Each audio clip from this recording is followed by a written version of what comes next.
जोहार, जय आदिवासी, जय भील प्रदेश। आज आपके गांव में हम पहली बार नहीं आए हैं।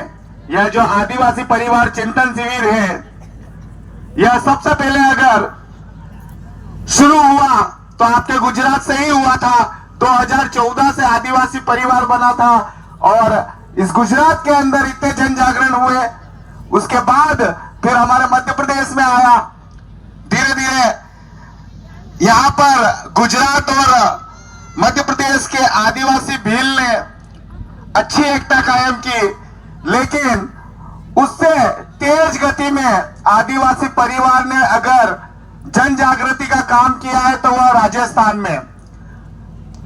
मैं इसलिए बताना चाह रहा हूं कि हर वक्ता आए हैं, आपको जितना भी ज्ञान है यहां से देकर गए हैं इस मंच से, लेकिन मैं आदिवासी परिवार के बारे में ही बताना चाहूंगा, क्योंकि आप सभी जानते हो इस देश के मूल मालिक सुप्रीम कोर्ट कहता है आदिवासी है।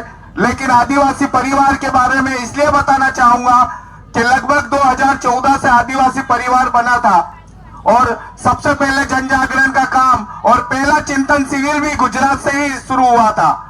संतरामपुर, देवगढ़, बारिया, दाहोद, इस तरीके से जो जन जागरण हुआ और आदिवासी परिवार के वैचारिक साथी जब हम सब इकट्ठा हुए, तब इस आदिवासी परिवार का जो नींव रखी गई।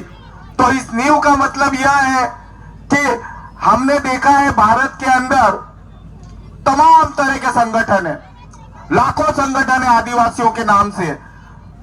उन लाखों संगठन में जब आदिवासी परिवार ने इस थीम पे काम किया है कि इस संगठन, यह संगठन नहीं है, परिवार का मतलब होता है कि हम सब आज जो आदिवासी परिवार ने एक व्यवस्था कायम की है, मतलब एक व्यवस्था को बोले हम जिस तरीके से आज मंच पर आपको मात्र हमारे पूर्वज ही दिखेंगे, मात्र हमारे पूर्वज रहते हैं। उसके बाद चाहे हमारी महिला हो, बहनें हो, माता हो, या हमारे बड़े बुजुर्ग हो, या हमारे युवा साथी हो, सब एक जाजम से बैठते हैं। ना कोई बड़ा ना कोई छोटा, सब समान है। इस तरीके से आदिवासी परिवार ने जो व्यवस्था की है, इस व्यवस्था को चलाने के लिए सबसे पहले हमें अंदर से आदिवासी होना चाहिए। चाहे हम जय आदिवासी बोले, जय जोहार बोले, लेकिन अंदर से, दिल से हमें एहसास होना चाहिए कि हम आदिवासी क्यों हैं। जब तक आदिवासियों के बारे में हम इस तरीके से जो आज जो जाजम बैठा है, इस तरीके से निर्णय लेंगे तो ही हम सफल हो पाएंगे। और जय भील प्रदेश जो बोलते हैं, यह भील प्रदेश का सपना हम इसी तरीके से साकार कर पाएंगे। अगर हम बड़ा और छोटा सब छोड़ दें और एक जाजम पर बैठना चालू कर दें, हमारी जो मूल परेशानी क्या है, हमारा जो हम समाज के लिए एकजुट हो जाते हैं, समाज के लिए एकजुट होकर आ जाते हैं, लेकिन जब राजनीतिक होती है, जब चुनाव आते हैं, तब हम कहीं ना कहीं बिखर जाते हैं।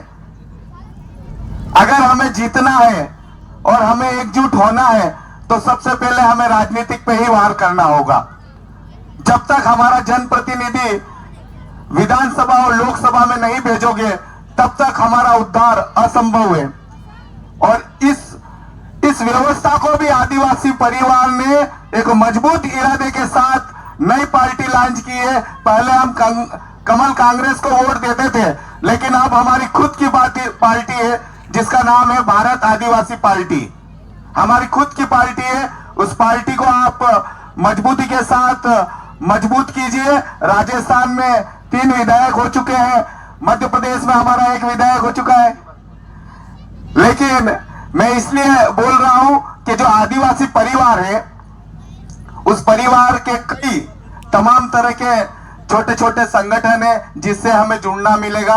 हम देखा जाए तो हर तरह के चिंतन शिविर में वक्ता आते हैं, जानकारी दे के जाते हैं, लेकिन आप छोटे छोटे पाकट बैठक रखिए और वैचारिक आदिवासी परिवार के साथियों से विचार कीजिए, तर्क वितर्क कीजिए, तब आपको पता चलेगा कि संगठन किस लिए बनाया जाता है। और हम आज अगर पूरा दिन बिगाड़ के यहाँ बैठे हैं तो आदिवासी परिवार क्यों बना है, इसके बारे में भी विचार कीजिए। आदिवासी परिवार एक ऐसा विचारधारा है जो पूरे भारत के अंदर आपको कहीं देखना नहीं मिलेगी।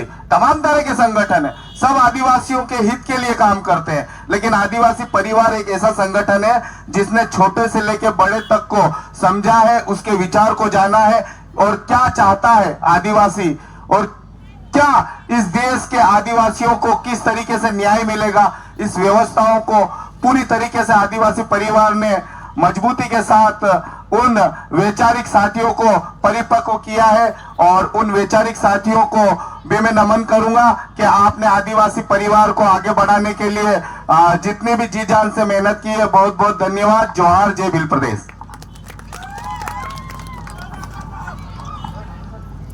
हाँ, खूब खूब आभार साहब।